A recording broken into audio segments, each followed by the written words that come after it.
while people are filtering in, this might be a good time to encourage everyone to go to the top right of your Zoom area and change your view so you can see more people instead of if you have it set up as just speaker view, just so we can be more connected in this one.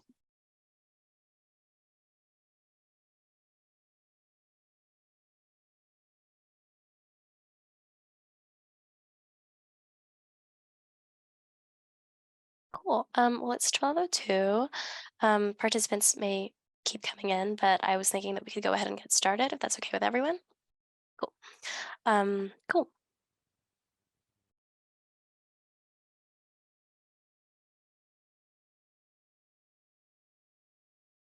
Jessica, if you wanted to do our land acknowledgement, and then we'll jump into our intro.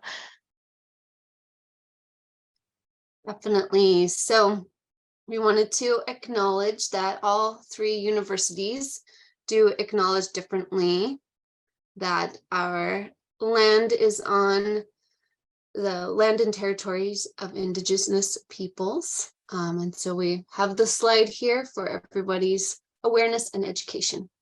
Thank you. Hey, thank you, Jessica. So hello, everyone, and welcome to the Tri-University Research Administration Conference Lunchtime Information Booth. My name is Natalia Areño. I'm a grant and contract specialist at ASU. I've been in research administration for almost 2 years now. Before we jump to the Q&A, we'd like to go over a few housekeeping notes that were in the earlier slide as well. So please mute your computer, your phone when you're not speaking. And if you have a question for any of our presenters at any time during this session, please feel free to drop it into the chat and Jessica will be there to monitor it and let our presenters know. So our little group has come up with a handful of questions to ask our panel to help get the conversation going. But if you have any additional thoughts or questions, again, please feel free to drop it into the chat or towards the end when we open the floor for questions. Cool. So I'm going to start by introducing our panel of TURAC presenters who have graciously agreed to participate in our info booth session today. Or should I say they're going to be introducing themselves. But presenters, you'll see your name here in order on the slide, as well as a few get to know you questions. So when I stop talking, you can go ahead and jump in. And then as we also go through the list of questions that we've prepared beforehand, I believe that we'll be going in this order as well. So I'm going to keep this slide going while we speak, just to help keep everyone in order. And again, let any of us know, me, Jessica, Tiffany, or Nancy Parker, if we can assist with anything during the session. Perfect. Thank you. I'll go first. So my name is Amber Martin. I'm a grant and contract officer senior. I'm representing ASU today, and I've been in research administration for 4 years and almost 2 months as of next week. I don't know why I'm getting so specific, but I have not attended the Tri-University conference before. Kind of wish I had. So it's been really cool so far, even though I just started. So thank you.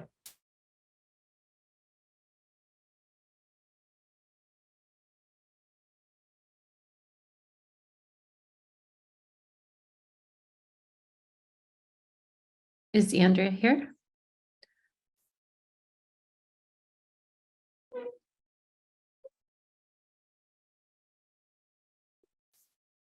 I'm not sure, but if she's not here, we can circle back. Oh, sorry. I don't see that Andrea's here. Maybe Andy would want to go next. Sure. Yeah. No, I can go and we can, like I said, circle back if necessary. My name's Andy Kopish. I'm from NAU. I'm the associate VP for research here. I've been in research administration for a little over 4 years now, but today is my first attendance in a TURAC conference, and like Amber said, I do kind of wish that I'd been involved sooner because it has been really, really good to this point. Excellent, thank you. Sorry. Hi there, everybody. I'm Barbara Shea. I'm a Research Advancement Administrator Senior in the Department of Psychology here at Arizona State University. I have been in research advancement for 8.5 years, almost exactly to the date of hire. So heading up on 9. And I have attended TURAC before, I think once, and one of my former colleagues was a presenter. And I'm going to give a bonus that isn't this bonus, but I'm going a little rogue today, which I know in research advancement we shouldn't do, but I'm going to. I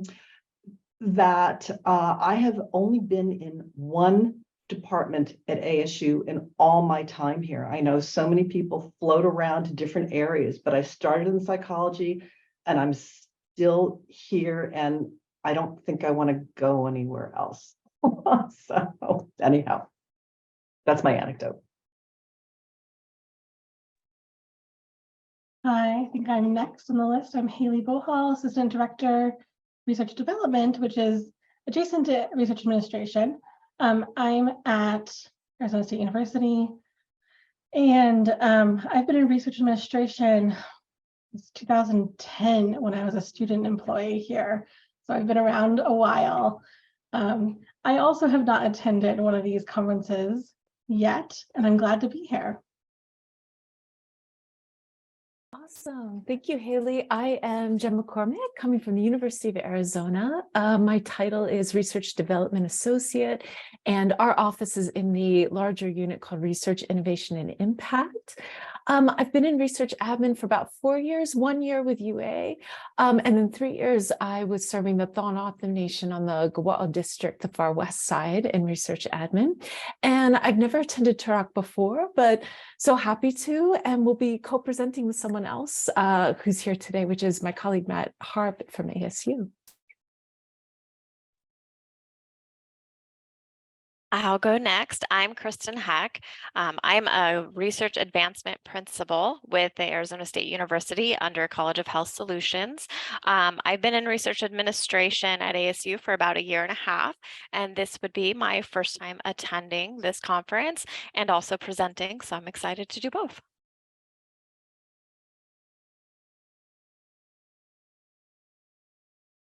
It doesn't look like Lisa was able to hop in yet, so we can go ahead to Matt, who has previously been mentioned. Hi, yeah, I'm Matt Harp, and I will be presenting with Jen on Thursday.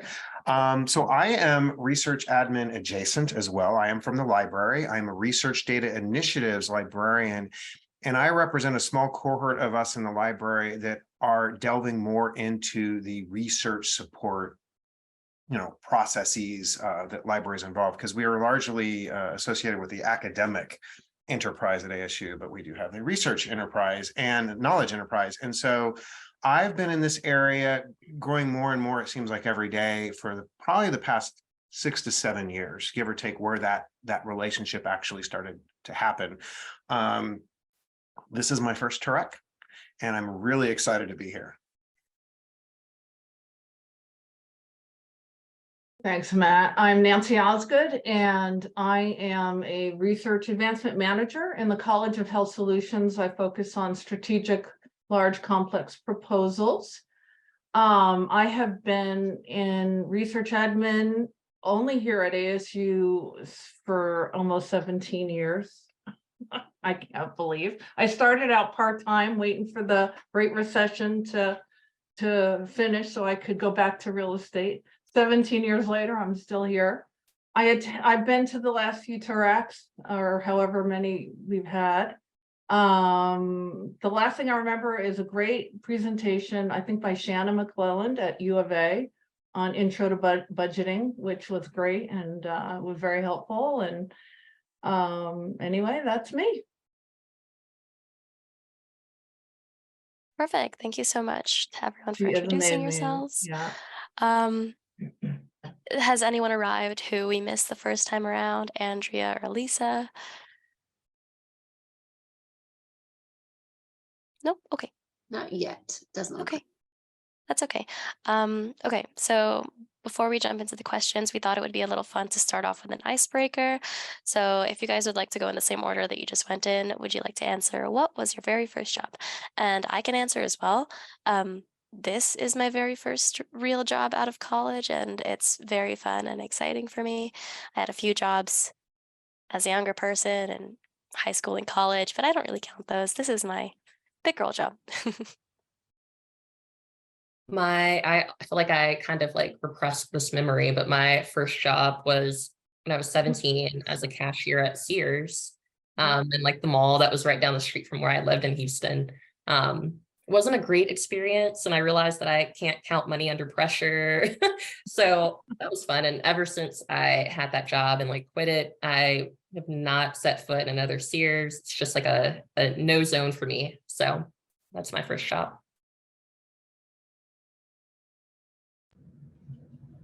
So my first job was I was just a kind of a jack of all trades, working at a produce market and a nursery, like a bedding plant nursery in my hometown. It was a summer job. I think I was 15 or 16, and it was just a ton of work moving bedding plants around until those all slowed down, and then it was a ton of work moving, fruit and vegetables. But it was a good experience. I don't aspire to go back to it, but it taught me some good things, I guess.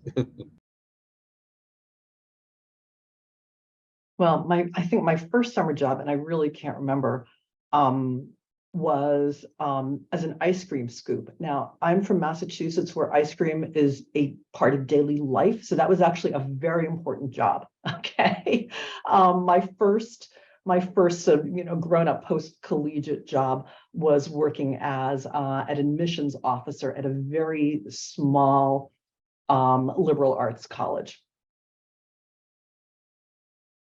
I started as a personal assistant, like a shopping assistant for a prominent businesswoman here in Phoenix. And that was a lot of fun. So like a lot of shopping and fun purchases and party planning. And then I got my student worker position at ASU and stuck around forever. That's awesome. I did like 12 years of food and beverage service in a couple different states, back home in Baltimore, Maryland, Texas, Arizona. And then copying Natalia's was sort of my first grown-up job. I was actually a professor for a while, so I have defected from being faculty to admin. My first job actually happened when I was 14. It was a little mom and pop pizza restaurant called Stevie G's Pizza.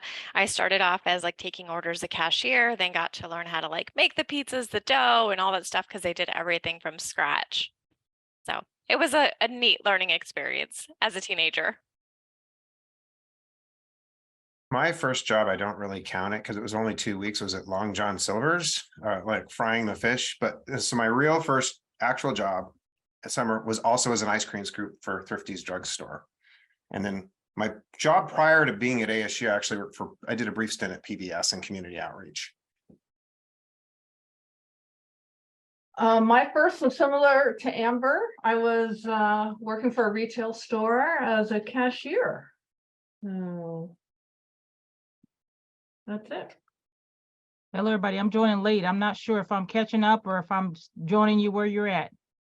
What's your pleasure? Hello, Lisa. Do you want to introduce yourself with the Sure. questions that we have on the slide, as well as answer our icebreaker of what was your very first job? Okay, all right. My name is Lisa Allen. I'm the Associate Director for Research Advancement here in the College of Health Solutions at Arizona State University. I've been in research administration 18 years. And I've attended the first TURAC as a committee member and help sort through things. And this year I'm serving as the co-chair. And icebreaker, my very first job was selling Grit magazine in my neighborhood of Topeka, Kansas, door to door. I think they were a nickel or something like that at the time. And I don't even remember what my cut of that was. Probably like a lot of little gifts and gadgets I remember, but I think I got a couple of cents off of that. I know I'm dating myself, but that is what it is. It was fun. Wow, this is a great group. I'm really loving the energy here. My name is Nancy Parker. I'm a research advancement administrator here at ASU, senior. And so I have the next question for the panel. In one word, how would you describe your current job? And Amber, you're on deck. I knew it. I was hoping I wasn't the first one. If I I say ever changing if I have like the little, line between the two words linking them. I think that's my answer. And I say that like in a good way. I feel like there's always change and I'm always learning something new. And I love that.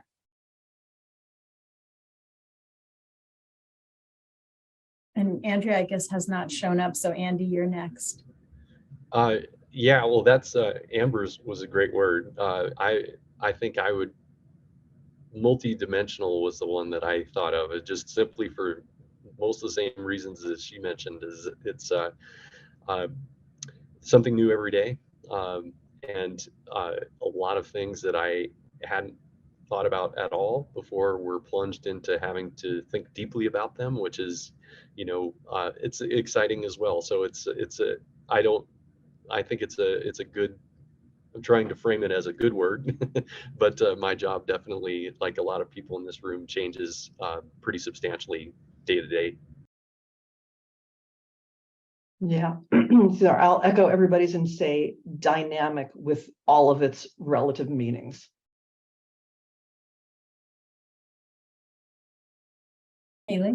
Yeah, I wanted to sound cool and say something like collaborative. I don't know. I feel like my office, we have to follow the rules really specifically, and that takes a lot of coordination with other groups and other people. And so hopefully it's a positive collaborative culture. But yeah, lots of connections for me. Nice. Haley, I so appreciate you saying connections, because I was thinking, honestly, just human. I do a lot of proposal support, specifically NIH or other health related, and every PI is different. Every proposal is, the teams are, and I think it captures what all of you were saying too about these multifaceted dynamic dimensions. Very human. For me, I would say fulfilling. The reason for that is, yes, we may not necessarily always see the direct impact of everything, but we do know that the work we're doing is making an impact on, the United States, the health industry, and whatever grants you're writing. So definitely impactful. Thank you, Kristen. Kristen's on my team, so she must have read my mind, but I was gonna say inspirational. And the reason why I say that, I think we really try, even though as hard as it is and challenging as it is at times, we really try to, as she said, look at the impact and also just try to reframe and be positive, because when we're positive and when we connect off each other, and I see the team dynamics or whatever as they are, and it really is inspiring. And to think about the great things that we're doing, for in our college, health related concerns, and that really keeps us moving. So They're all great. I would say for me, the one word, and I'll contextualize, is different, because I'm in the library, I am constantly explaining what I do to folks, even folks that I work with. They're like, what do you do? Well, explain that again. And so I would just have to say we're different. I'm different than a lot of the other librarians that I work with and people that work in the library. I was initially going to say hectic, but that has a kind of a negative connotation. And I think what is probably more accurate is like perpetual, right? It's like I never seem to really be done with all my submissions or transfers coming in. There's just always something in front of me that I need to keep working on. It just keeps evolving and moving. So perpetual. Thanks. Those are great words. So hello, I'm Jessica Robbins. I'm at Arizona State University in the Central Research Operations Unit, and I'm over pre-award services. I get to ask the next question, and I think we'll go from the bottom up this time. So Nancy was just talking, and this is kind of a continuation of the comments that you've all been making, but what do you feel is the most rewarding part of your job? If it's different than what you just shared, or if you want to expand on that. So go ahead, Nancy. Really just making the faculty successful, right? When they win, obviously when they win an award, whether it's a small one, 10,000, 20,000, or a 3 million, 5 mil, whatever. Just helping other people be successful in in what they're tasked to do. I look at these tenure track folks and my hat's off to them. That's a big challenge they put ahead of themselves, and I really admire that. Thank you. So I would say the most rewarding thing for my job, and I'm sure others will say this, is just the people that you get to work with, but also the people that you get to meet. Maybe you only have that one-time interaction with them, and then having this glimpse into the diverse research and happenings that are happening within this institution at ASU and even the other institutions. It's just, it really is, it's all about the people. And I can talk to a person who's doing butterfly studies, space science, human social interactions, day to day. It's just, it's so varied, and you're never bored. The word I would use would be the home runs, kind of like the wins, but the home runs when it comes to the grants coming in, when it comes to new processes we put in place, whenever we know that PRs are happy, they're like, yay, thank you for doing this, because it's made my life easier or whatever, those type of moments. And we're in the team, we're saying, you know what, we're working smarter. This is smarter, not harder. And, we come up with these different little tools that help us. Those are the shining moments that just keep us going. And that's why we brainstorm, or we just try to do things to make our jobs a lot easier, because there are things out there that can, and that's why we talk here, to get those new ideas. So. For me, it's just working with the amazing group of people is one. So we have an amazing team with CHS, amazing management staff, amazing post-award staff, and I have amazing peers. Our PIs are great. They're wonderful to work with.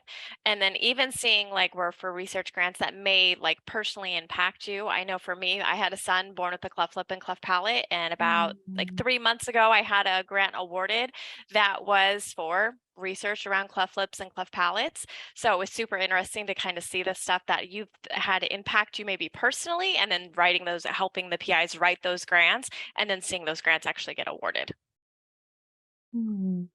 I don't have much to add to what everyone has been saying so beautifully. I think the one other thing that I get out of it is connecting folks to different resources or to each other, or even just navigating sometimes how overwhelming our university campuses are to postdocs and early career investigators to help facilitate making their research happen. My area is a little bit one of those sections that is like an extra requirement on something, so it can be viewed as a burden. And so when I can alleviate that burden or make it as simple as possible, that's really what I love to do. So if I can make a clear email, or if I can lessen the burden on faculty and staff, that's really my favorite part, hopefully making it a little simpler.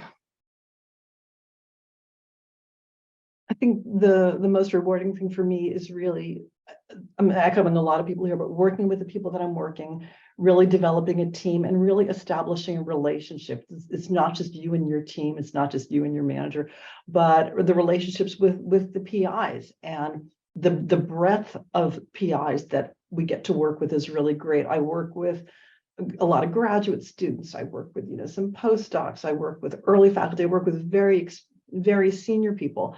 But building all those relationships up and knowing that you can become a trusted part of their research application so they'll be comfortable that they're in good hands to move the process along. And that actually extends even to working with my team, because it doesn't just end on my side of the story, which is pre-award. We have a whole program that we're developing called, Bridge and Baton, development, intake, handoff, but it's a secret. It's never really entirely handed off because you're always involved doing something at the end. So, yeah, I echo a lot of what's been said to this point. I certainly, we've got a great team of people up here at NAU. I really enjoy working with them. But, enabling people's success, faculty, people that are coming in, trying to get their grants out the door, grants funded, when there are hurdles in their way that they just don't know, exhausted all of their options, being able to come in and address that and just help get through them. It's a good feeling. And I think that a lot of people here at all three institutions are dedicated to that sort of stuff. And to me, I really just enjoy seeing people succeed. Kind of hate that I'm last in this situation. I'll still everyone's answers and just say, I love like the people that I work with, both my team and the research administrators, many of whom are on this call right now, and on this list of presenters actually. And I love just being able to be helpful in any way I can. Like it just makes me happy being able to alleviate like stress or help with certain processes that maybe aren't clear or that are changing, if I can like give information or any sort of resource at all. I love it. Thank you. And we have had Andrea join. So Andrea, let's give you a chance now to introduce yourself. And there are questions on the slide that everyone went over at the beginning. And then the question they were just answering was, what do you feel is the most rewarding part of your job?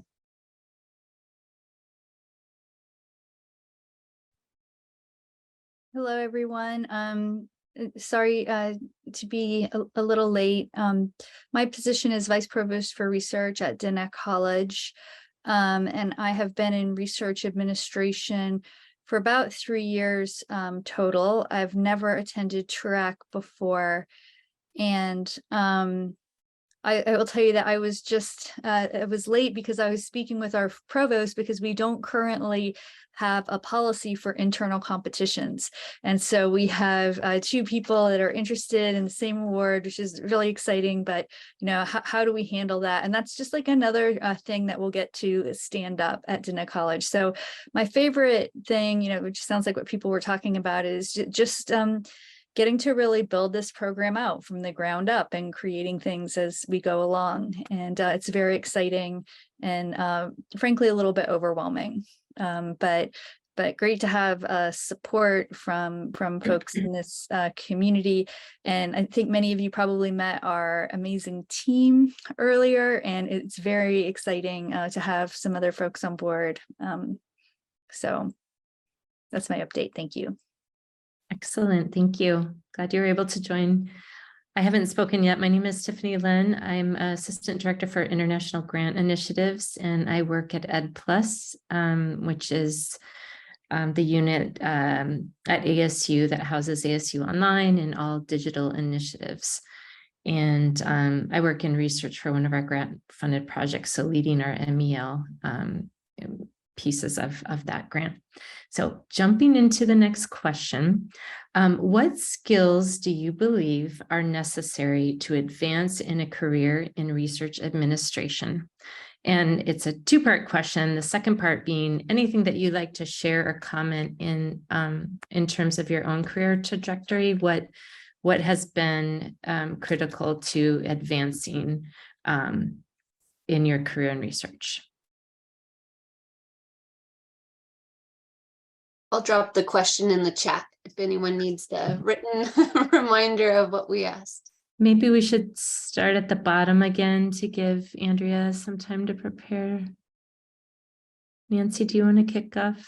What skill, right? Oh my gosh. Well, there's a bunch, but the one that jumps out right now, really, that has dominated all of the other skills is being a problem solver, right? I think because so many of our situations or proposals are unique and have their own set of requirements or situations, and can we or can't we? So I think problem solving, being able to know where to go for resources has really, and also know how to get an answer to whoever, the PI or my boss or senior leadership.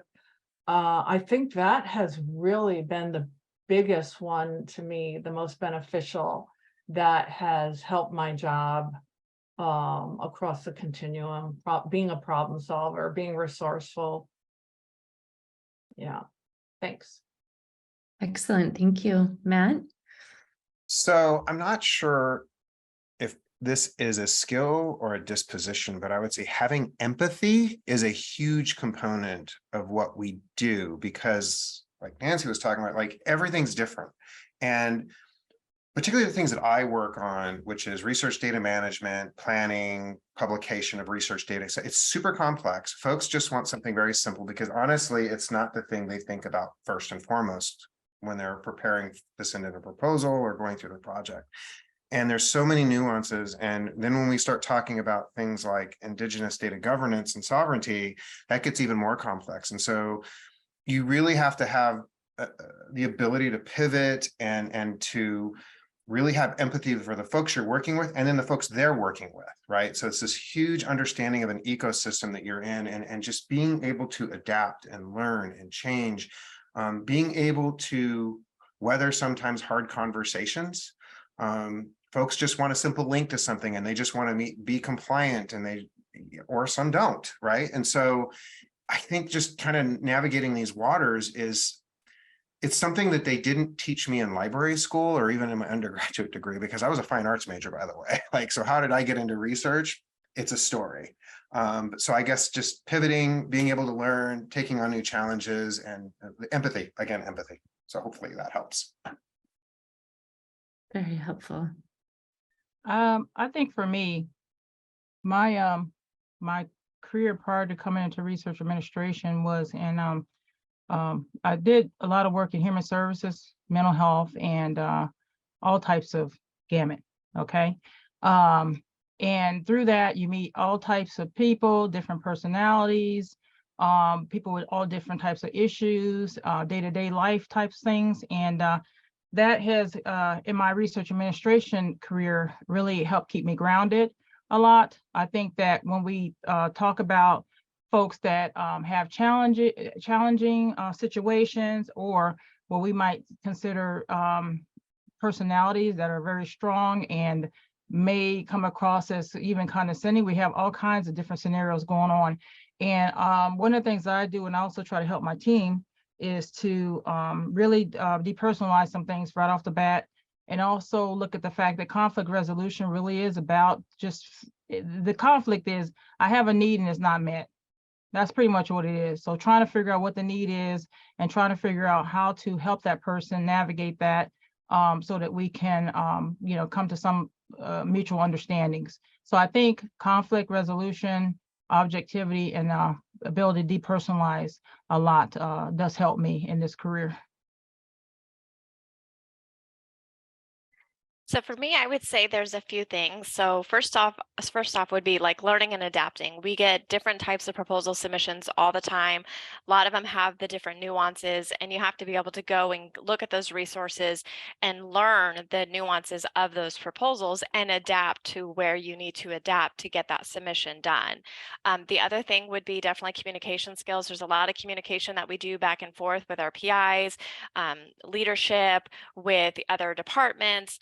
And then the other part would be just leadership in general. So even though you may not necessarily be in a leadership position, you are still leading and guiding the PI through their proposal submission, through their post-award process, if that's where you're at. So to me, those things are really big factors and really awesome skills to have for this type of position. Awesome. I wanted to give Lisa a big shout out, because I think that point about depersonalizing is really important. Whether it's sort of the personalities or different disciplines that we might be working with, I find that sort of an everyday skill that I definitely use. And then I kind of have a banal one. It's very dry, but I think both really careful, methodical reading. I mean, that is really, it is a very banal tool in the toolbox, and yet it is anything from eligibility to the FOA to whatever. I'd be lost without it. As my sister said, you have a great capacity, Jen, for boring endurance. And yeah, that's what we have to do sometimes. No, I love that. Reading is totally like half of my job. It's like half of it for sure. Like thoroughly reading all FAQs and website links and everything in that FOA. Also just clear communication about policies for me. From my perspective, it's me trying to share a policy statement or a rule with the whole of ASU And so it's really trying to fine tune that, like, what can I say in a sentence that makes sense to everybody? And that's not always easy, but there's effort there. So trying to do clear communication is a skill that I'm always working on. Yeah, again, seconding most of these comments, I think that there are a lot of technical skills that one can bring. Somebody might have a really good organizational capabilities. Somebody might be great at, looking at the numbers side and budgets or things like that. But overall, in terms of general career type skills, I think for me, it's really all about communication and pulling in other people's comments, adapting to different communication styles and adapting to different needs. Again, whether it is at the institutional level, at your unit level, or dealing with your colleagues directly versus dealing with your faculty. And then also being flexible on a day-to-day basis, because in most of these jobs, we might think, oh, we're going to do this today, and everything blows up and you just have to redirect and be flexible to meet whatever challenge that is you're faced with. And this is very interesting, because I like my schedules. I like everything black and white. And this job, it totally changes everything. So this is great. So it's a good challenge. Yeah, I'd have to say that a lot of what people have said rings true to me too. I think the one that I like best that I was going to use, except for Matt beat me to it, was empathy. I think that, in the end of the day, the people that are bringing proposals to administration, if you could put yourself in their place, and ideally they can put themselves in our place, it just makes for a far more productive interaction. In my own,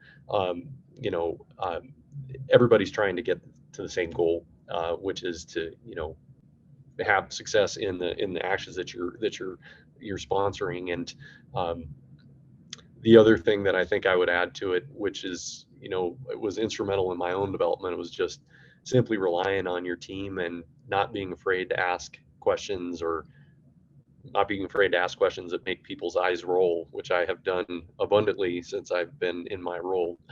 But this is such a fluid subject. The sponsors are constantly changing, and just the situations that we all find ourselves in are changing. It's almost always have to be nimble and kind of be adaptable, as others have said as well.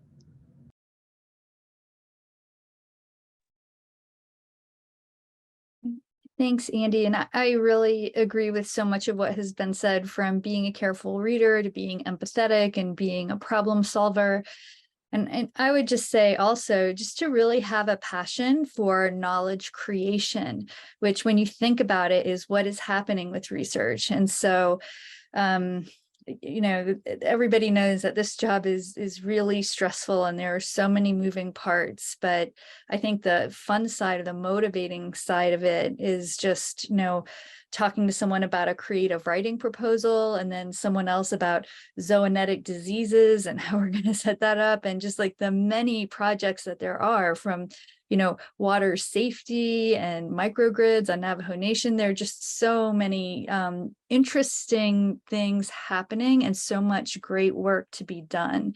So I think that, if you can tap back into the reason why we're all here and see like some of the outputs, I think that, maybe that's considered a skill, but I think it's like sometimes a skill to keep your eye on the prize, right? And remember like why we're really here. And that can help us navigate through all of the very interesting and also challenging and bureaucracy and other challenges. Thank you. Yeah, I really love everyone's answers. I kind of want to just combine them into a ball and use them for myself. But I think 3 things that I was thinking about when listening to everyone is sounds like resume 101, but attention to detail, especially in my job in our group, we're like reviewing proposals and submitting them. But when we're reviewing them, we want to make sure that there aren't any like budgetary things that stick out as maybe being an error or not matching with other documentation that we're like seeing, and that like the policies like ASU, federal, et cetera, like stand in the proposal that we're looking at. And so when I went to college, I was an English major, and I was really into submitting like writing and also like working on like literary board or literary journal like boards. So I also like to like edit like essays and things like that. And I feel like that really primed me for catching like errors or catching things that maybe stick out before a proposal and a budget is submitted to a sponsor, that I can go back to the RA and say, like, maybe this doesn't match the way it should. Then I also wanted to mention customer service, which I feel like all of my jobs have been customer service related, because I worked primarily in like administrative associative or administrative assistant roles, dealing with like the public and like university offices. And I just feel like, I don't know, in my job, we're dealing with both like internal and external customers, internal in the form of like my group itself, but also research administrators who are located in the departments, and external with sponsors. And so it's just really important knowing that like what I'm doing is to help those people. And then the last thing I wanted to mention was just being able to like work with a team and, you know, be like a team member, teamwork, just because I feel like it's impossible to just exist on an island when you're doing this job. Like even though of course there are a lot of like job things that we do individually, it's, I feel like, not possible to exist without the assistance of our teams. And I really appreciate that about my team in particular. So that's my answer. Yeah, those were really good answers, everyone. Thank you. So our next question, I'm thinking that we start from the top just to switch things up. So Amber, you're going to be up. But our next question is, what would you like to look back on and say that you were most proud of in your career? And that might be a little loaded, but for now, I guess. That is a really, that's a really good question. Oh man. I feel like I almost want to skip myself and come back around. I guess I'll say I'm proud of just being able to be here and help from my position, even if maybe like, I don't know, I'm not like working directly with the PIs, of course, on like a daily basis, but just in the work that I do, I feel like I help, or at least I try to help. And it sounds very small, but that's something that I'm really proud of. That and the fact that I like love my job as much as I do, and like love the people that I work with as much as I do, which is something that I, to be honest, when I was younger and coming out of college, didn't expect I'd ever have. And it's just like a really nurturing environment that I also never expected to be a part of. So I guess I'm just proud to be here, as general as that sounds. Yeah. So, I would like to be able to look back and say that we set up a full service research infrastructure at Diné College, and that Diné College is really known for its research, and that we can support faculty in the way that they deserve to be supported to continue their work. Thank you. Yeah, that's a great question, and I think it's one that you can reflect on, I'd say, at any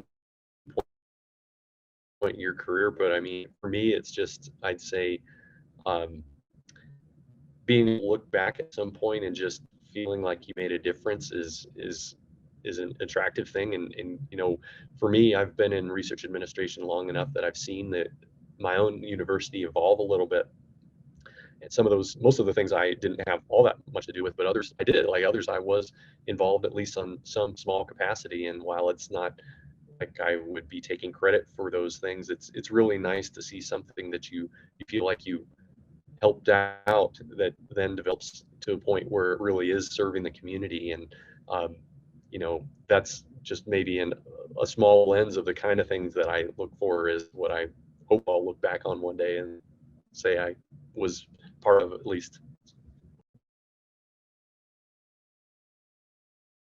Yeah, and for me, I think I would look back on this as finding a new career at a point in my life where many other people were already very, very well established. Because this right now, as I look at it, as I'm getting like pretty close to retirement age, is probably going to be my ultimate career. And I feel very fortunate that I came into it, especially at the time that I did. It was fairly radically different than other things that I've done, although some overlap. And then added to that, again, feeling that you are making a difference to the ASU, not just to the ASU community, but to the greater community because of the result and the work on the ground that's being done through the work that we are all doing together. I think I'm proud, I guess, of just the growth I've had over the last 10, 12 years, starting as a student worker. I was hired to manage an email inbox, and scan paper documents into a system. And so I feel like I've grown from that over the years. Lots of new information. I'm learning constantly, and I love that. That's part of my intrinsic value. I feel successful because I'm learning all the time. So I'm very happy with that. That's awesome. I've been thinking a little bit about what Andy had brought up, and probably from work I've done in the past, that I'd love to look back and hope that I've contributed to particularly the University of Arizona being a better research partner with different communities throughout Arizona and honestly around the planet, and really rethinking what research is supposed to do, and knowing that really good research that responds to community needs and priorities actually is the type of research that gets funded well. For me, as my adult career started, I started off in the credit card industry. So I was not in public service. I was in private, and we know credit card industry is not really helping the public so much. And I know people usually don't get into public service for the money. That's not usually where the money is at.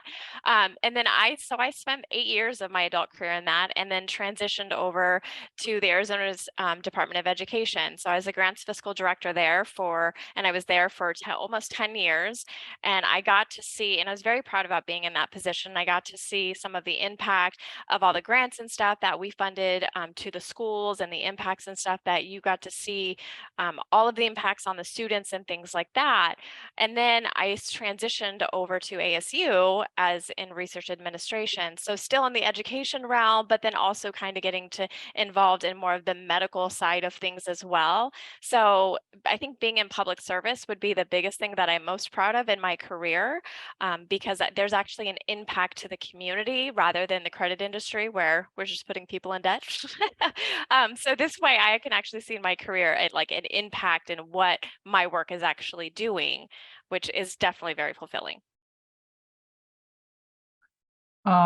Similarly, echoing a lot of what's been said, I tend to try to live a purpose-driven life, and I see that some of the things that we do as far as our research here, sorry about the background noise, somebody's pulling up on the next slide here, but I see the interconnection between a lot of the work that I do as far as my advocacy in my private life, as far as the research that we have here in our college.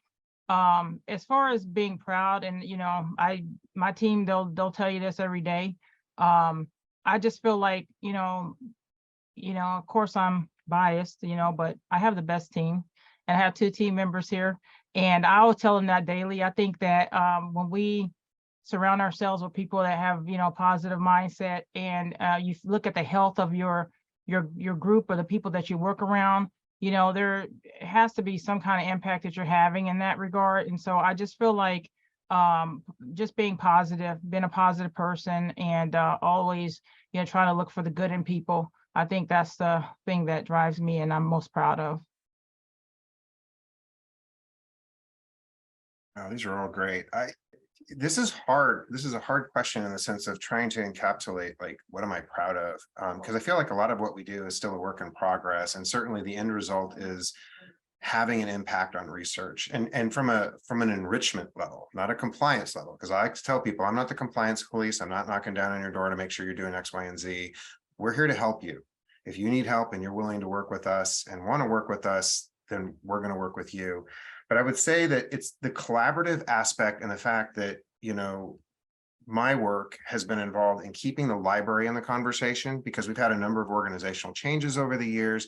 The library wasn't always seen as a part of research, even though fundamentally it is. We're one of the university hubs, but just seeing it from that perspective, keeping the conversation alive, the tri-university perspective. We've had, I work regularly with folks from NAU, U of A, we've got a policy that's still in the development or approval phase for research data, an actual dedicated research data repository, which started as a conversation between our like just some folks at the front line just having this conversation, like, we have a data policy, but that's related to business data, administrative data. But what about research data? And it's not that we want to, again, knock on people's doors and say, why aren't you doing this? It's because if we have a policy, it allows us to put resources behind it, to develop workflows and stuff, because hey, look, this is a part of our mission. This is what we're doing. And so it's a long goal. There's still a lot we need to do. But again, keeping those conversations alive, being collaborative and respectful of each other, so that hopefully we'll have some improved workflows, so that, as it's been noted, this stuff isn't a burden to folks in research, that, particularly when they are submitting that proposal and they're super stressed out, having them jump through all these hoops to make these things happen. We don't want that to be the case. We want it to be part of what they do in a natural flow. But again, it's a work in progress, but I am really proud of those conversations and collaborations that I'm currently involved in. Thanks, Matthew. I've been here a long time, and I'm gonna try not to get verklempt, but I think the relationships I've forged with faculty have been very meaningful. I had 8 years in engineering and about the same or so in health solutions. And the gifts I've gotten from faculty, the flowers they've sent me when they know I'm down and have had a hard time over the years. One of the faculty recently shared with me a really bad health diagnosis. And I'm like, you know what? No kidding. I had the same thing happen to me. And she's like, well, then we need to get together and have tea, And I've just been so blessed. I helped 2 faculty in engineering with their startup NSF careers, and one guy got it and he fell to his knees in front of my desk. He was so grateful. The thank you notes I got from faculty when I left engineering, it sticks with me, and it's very emotional. And I'm just so lucky that I've had so many. I want them to know that I'm on their side. And that has really paid off over the years. Faculty have left ASU and they're still in touch with me.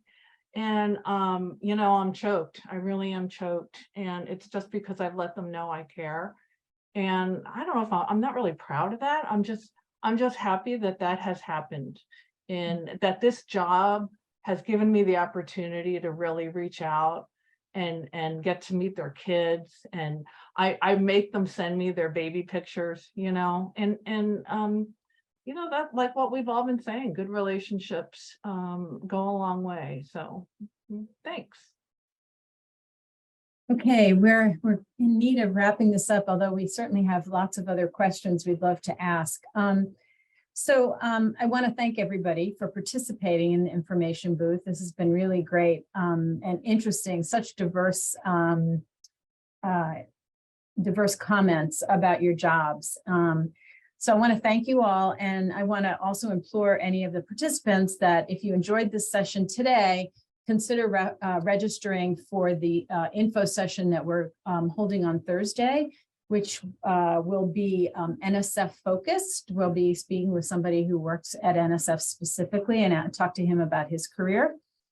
And then the other thing I wanted to say, since we're running out of time to the presenters, if you could maybe write in the chat box, like what was one of the most interesting projects? Like what was the subject or the topic of one of your most interesting projects to date?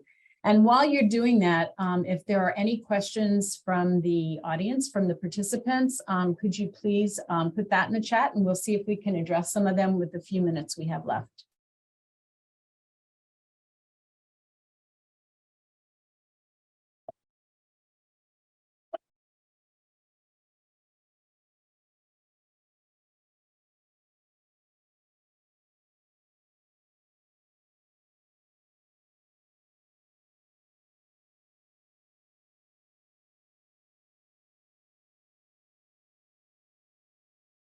And such an uplifting session, I feel like. Very much so. Yes, thank you again, everyone, for taking the time to come and speak with us today. This has been such a wonderful experience.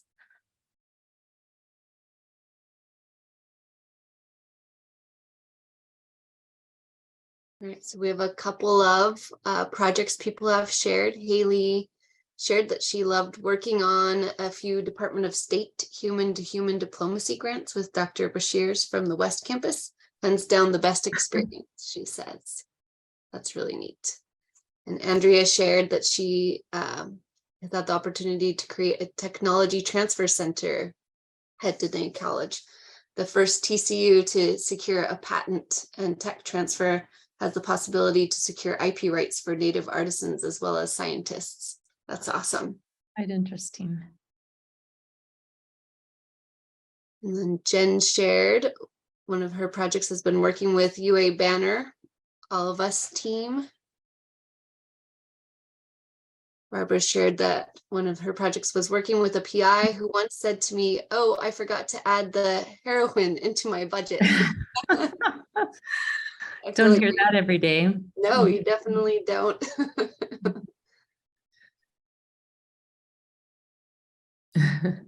Nancy Osgood shared increasing living organ transplant participation on an NIH grant. That is really neat. And then Amber's was on a smaller micro level, onboarding new employees and introducing the world of research administration. Yeah, that is a very fulfilling, satisfying part. And Nancy commented, "You can donate part of your liver, apparently." I had no idea.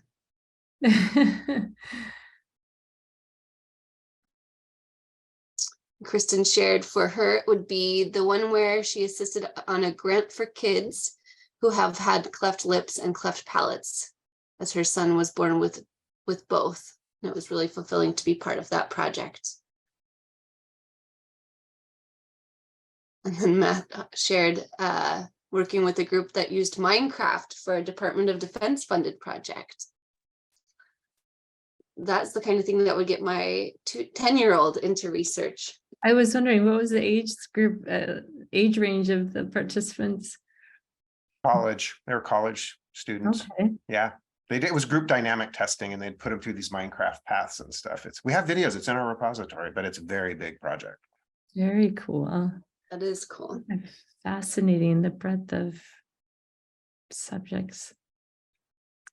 Working with Project Echo, who addressed human sex trafficking and suicide prevention for military personnel. Wow, so interesting, all these different projects.